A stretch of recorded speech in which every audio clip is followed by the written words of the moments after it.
Hello everyone.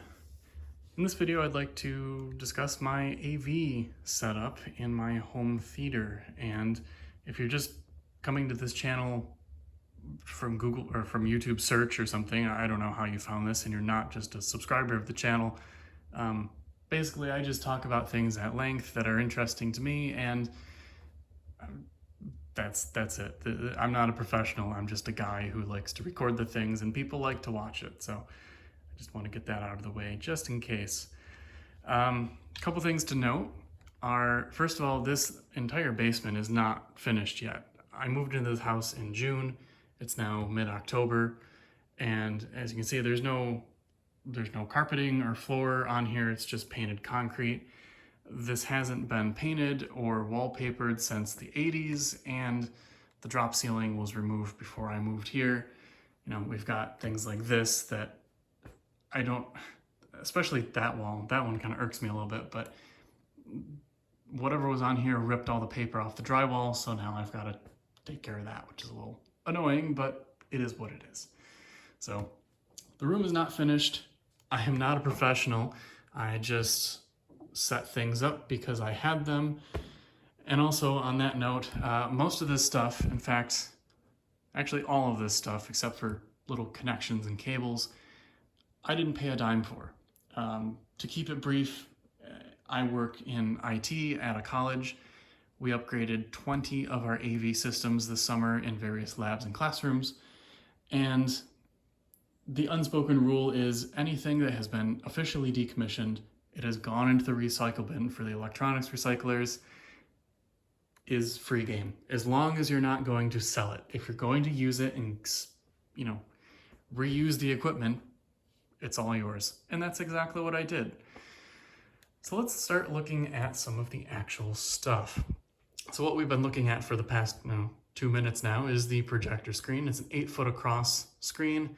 I don't really know how they're supposed to be measured, but yeah, it's 8 foot from there to there. Plenty big, a little bit too big for this room, but that's just a window that doesn't open, and I'm gonna block it off with a curtain so it won't be an issue. Yeah, no rips, no tears, no marks. It's just a good flat projector screen. So that's really cool. Let's leave speakers for a moment because there are a lot of them actually. So again, I'm gonna be redoing this room, so I have some shelves to put across here to put the receiver on and other stuff. I don't know yet. But this is the receiver I've got, and this must have cost quite a lot of money back in the day. This is a Denon, oh, there's my dehumidifier kicking on. This is a Denon In Command series, AVR 3312 CI, and my goodness, does this thing have a lot of features. Just about anything you could want. Even today, it still holds up. Probably doesn't do 4K, but this is not a 4K setup. I don't have a 4K projector. I wouldn't be able to tell the difference anyway, to be completely honest. So it is fine. And wow, this thing can really drive some speakers and connect to some things.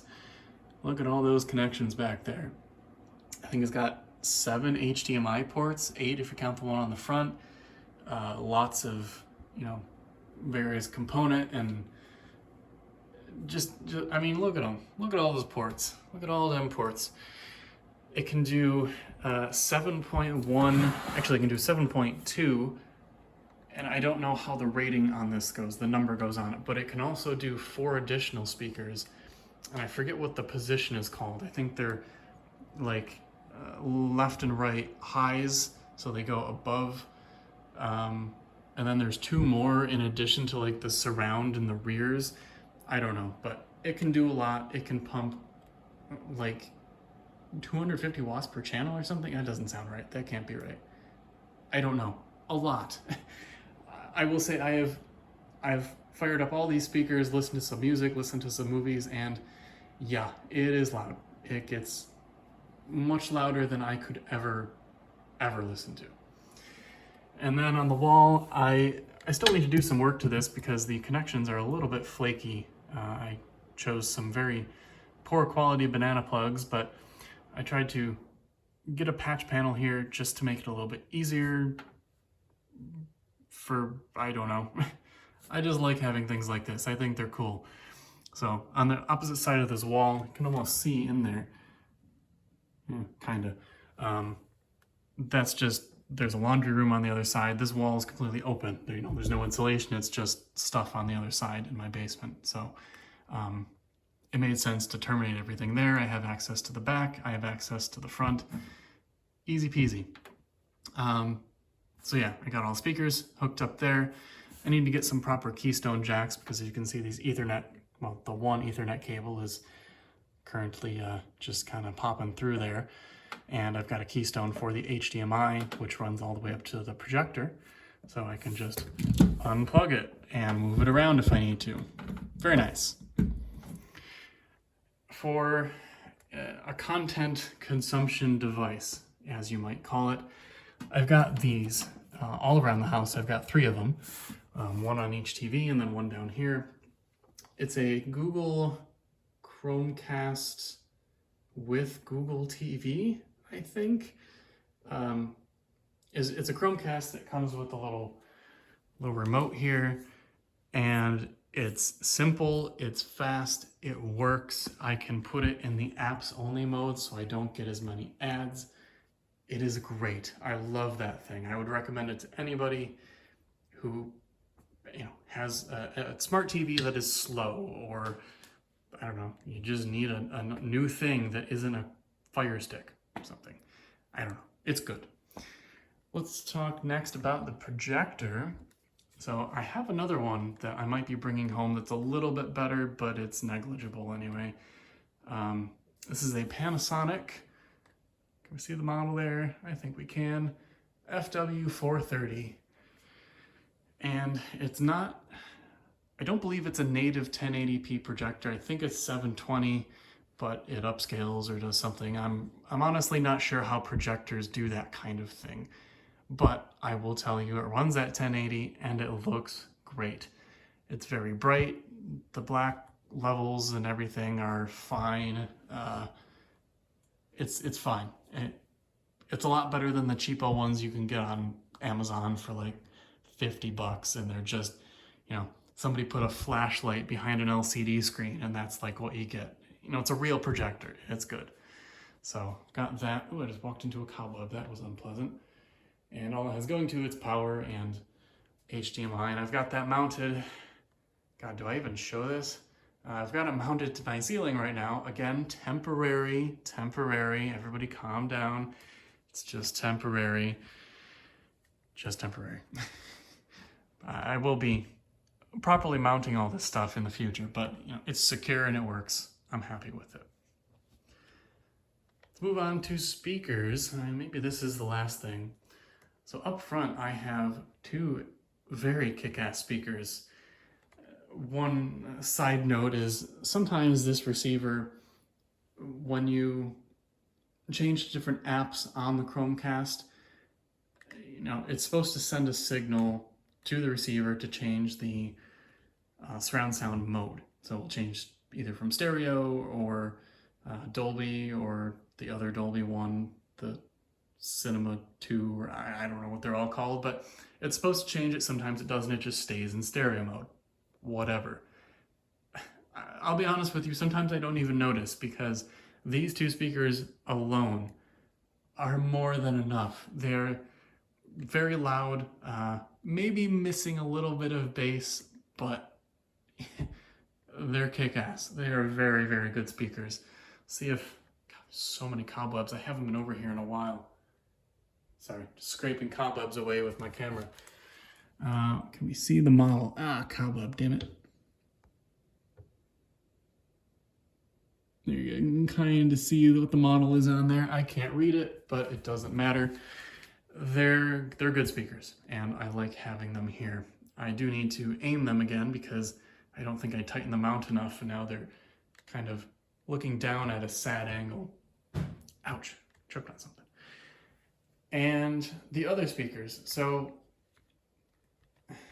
these are not typically something you would find in a home theater, I will admit. These are more of a something you might find, I don't know, in an event space, something more corporate than a home environment. I do plan on probably painting these black, just so they blend in a little bit. They're not bright white, and they were free, so I don't really care. They're QSC. Let's see the back of it. Did I have this too tight? QSC AD-S32T. That is the official model on them. And they sound great as well. Before I had a subwoofer and the 2 JBLs on the side, I just had 7 of these set up. I got 8 total, so I had 7 of them set up, and they sounded fine. They sounded actually really good, except for not having much bass to them. Now, when I have 2 of these set up, I have a little tiny receiver in the other room, not a receiver, amplifier that just drives 2 speakers, that's it. I have the other 2 of these that used to be up front connected to it, and it sounds good. It's not going to shake the house or anything, but it's got good soundstage, I think is what people would say. Other speakers that I have that are, they're exactly the same ones. I've got 2 surround ones, I've got 2 rear ones mounted, and again, my positioning is not great, the aiming is not great because the mounts, they only go just so far. So I couldn't, I'm doing the best I can here. So, I have all of those as well. And I've got this Sony subwoofer. This is actually the only thing in this whole setup, well, other than the Google TV and the patch panel stuff, that wasn't really necessary. So I bought the Google TV, the patch panel, and the subwoofer I bought at Goodwill for $10. And it works fine, and it sounds great. It's got a lot of bass. Maybe not the highest quality one because it is a bit older, but a subwoofer is a subwoofer. Maybe that's a controversial opinion, but I don't know. I think it sounds fine, and it does the job. There was one other thing I had to mention. I don't remember what it was. I don't know. It must not have been that important. Anyway, that is my current home theater setup. As I said in the beginning of the video, it is very much in progress, very much not finalized. There's a lot to do down here in particular, and maybe I'll talk a little bit about my plans for this room now that we're at the end of the video. I figure if you've been here this long, you probably have some interest in what's going on down here. So let's back up. So this is my downstairs, I don't know what to call it, downstairs living room or something. So I've got the basement with all the pink furnishings in there. And then this room. So first thing I need to do is paint.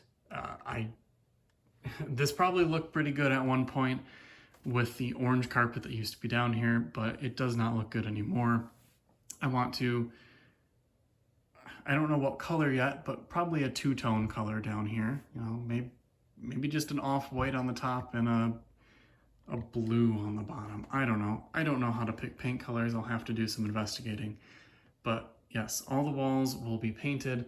I do have some extra pieces of trim, but not enough. So I need to figure out what to do, for example, here, where that, it's not baseboard, the word is coming to me. The word is gone. I don't know. That trim part. God, now that I look at it, there is more trim missing than I thought. Maybe I need to come up with a different solution. Anyway, I need to paint. That's one thing. I need to fix things like this post, which, well, not a post really, it's just a box around one of the supports for the house. I really wish I could move this. This thing, if I didn't have this, I could put the biggest ass couch down here. I could put it back farther so that, it's not so close to the projector screen. This would be a supremely kick-ass space and so cozy in the winter. God, freaking cobwebs in my nose. Okay. Anyway, it would be so cozy down here. It's pretty warm in the winter, as I'm told. I don't know if that's true. I don't really believe that because it's a concrete floor with old-ass windows in the basement. We will find out. Got the fireplace that I've been looking at. I don't really know if it works. I probably will not use that this winter until I get it actually inspected and make sure that nothing is going to light up. It's just a gas fireplace. But gas things like that scare me a little bit, especially when they haven't been used in a very long time. So I've got to do that. I've got to fix up this post. I was going to get rid of it. That's what I was going to say. I wanted to get rid of this, and I almost can, but it's not really getting rid of it. It's just making it smaller. The post that's in here is, I don't know, like maybe 3 inches around. But then there's a concrete support at the bottom that I think is 4 or 5. So I could make this about a third of the size that it is now, which I might end up doing anyway because it would look a lot better. You know, even if I can't put the couch all the way across, at least there will be some more room. But then I've got to figure out what to do about the hole there, and I don't know.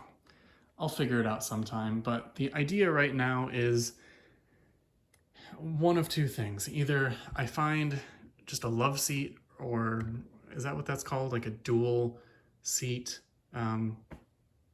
recliner thing. Something to put across here, because this is not quite wide enough. Watching out for cobwebs. Not quite wide enough for a couch. It's wide enough for 2 recliners, but that's not very, that's not very romantic. So I'd like to maybe do that, or I really, really want to put a couch down here.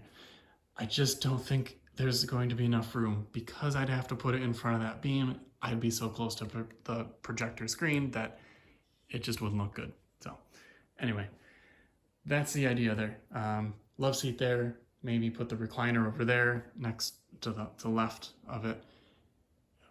We'll figure it out. I'll definitely be going to Goodwill for some furniture for down here because it doesn't need to be fancy. It just needs to be kind of comfortable. This wall back here, I'm not really sure why they ripped off all this wood paneling crap off the side. As far as I can tell, there's not, well, I know about that water damage part there. I know what that's from. That's because the window was left open for a while, and that has all since been remedied. I just need to cut away some of that that drywall and replace it with something that isn't water damaged and moldy. But yeah, I don't know what was going on there. I don't know why they ripped it all off, but it makes a pain in the ass for me because it's all just this paper crap, and then I have to sand it. You know the drill. Not fun, but we'll get there. So I'm gonna do that. Probably paint that an accent color, maybe a red. I don't know. It really depends on what the rest gets painted as. For the floor, so I'll do a little sneak preview of my office area over here. I bought these peel and stick tiles at Home Depot, super cheap. I did this whole room and then a little bit of my laundry room in there as well. I did all that for about $100. Super, super cheap stuff.